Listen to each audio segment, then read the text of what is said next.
In August 1977, the house at 284 Green Street in Enfield, a quiet London suburb, was completely unremarkable.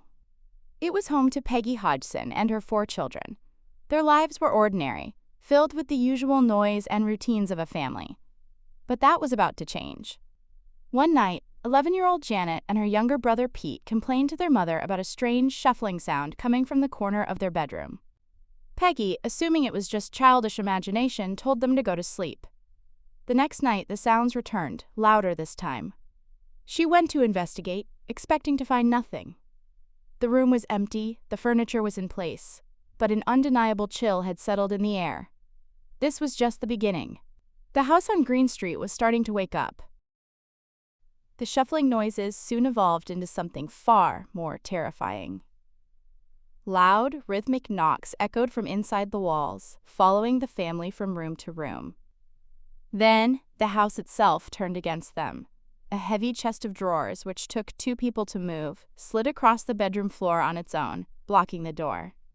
Terrified, Peggy Hodgson fled with her children and called the police. When Constable Carolyn Heaps arrived, she was a professional skeptic, expecting a domestic dispute or a prank. But what she witnessed inside that house would be entered into her official report. Right before her eyes, a heavy armchair lifted several inches off the floor and moved sideways, without anyone touching it. There was no rational explanation. No tripwires, no hidden devices. Even law enforcement was stumped. The haunting was real, and it was escalating beyond anyone's control. As the story hit the newspapers, it attracted the attention of the Society for Psychical Research. They dispatched an investigator named Maurice Grosse. Grosse was not just a paranormal enthusiast. He was a man driven by personal tragedy, having recently lost his own young daughter, also named Janet.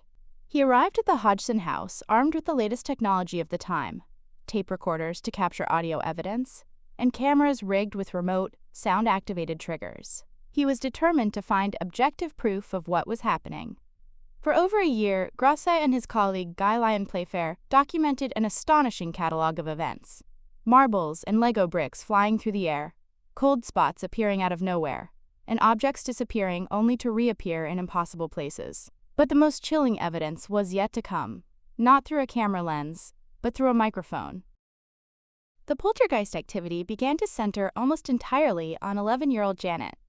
It started with strange, dog-like barks. Then, one evening, a sound emerged from her that was deeply unsettling.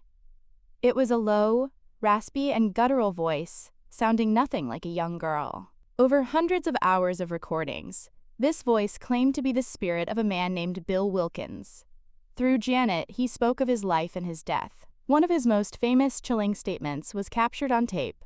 "Just before I died, I went blind, and then I had a hemorrhage and I fell asleep and I died in the chair in the corner downstairs." Investigators later verified that a man named Bill Wilkins had indeed lived and died in that exact house. Doctors and voice experts who examined the tapes could not explain how a prepubescent girl could produce such a deep, masculine sound using her own vocal cords.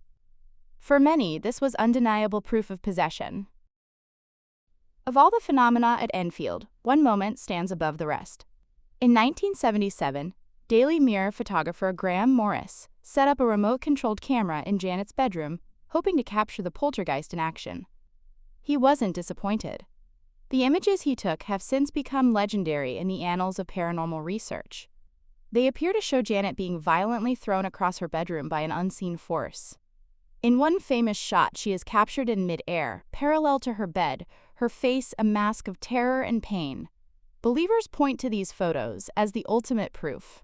The force required to launch a child horizontally with such speed is immense. The images seem to be the smoking gun, irrefutable evidence of a powerful physical entity haunting the Hodgson family. They were the perfect proof of the impossible. Or were they? Because hidden within these very photos is a detail that could unravel the entire case. Skeptics, however, looked at the levitation photos and saw something very different. They saw not a girl being thrown, but a girl simply jumping from her bed. When you analyze her body position, it's more consistent with someone at the apex of a jump, about to descend. The terrified expression could just as easily be the strain of a physical leap. This theory gained incredible weight when the Hodgson girls were caught faking phenomena. They were found hiding tape recorders and bending spoons themselves. Janet later confessed in an interview, admitting they had faked some of the events, claiming it was only about 2% of the activity done to test the investigators. To critics, this was all the proof they needed. The Enfield Poltergeist was nothing more than an elaborate, cruel hoax by two clever, attention-seeking girls. But if that's the whole story, it leaves one very big, unanswered question. Even if we accept that Janet and Margaret faked some of the events, it doesn't come close to explaining everything. Over 30 independent witnesses, including police officers, journalists, and neighbors, reported phenomena that could not have been staged. Remember Constable Carolyn Heaps, who swore in an official statement she saw a chair move on its own? How did the girls make matches spontaneously combust in front of multiple people? How did heavy furniture move when they were being watched from another room?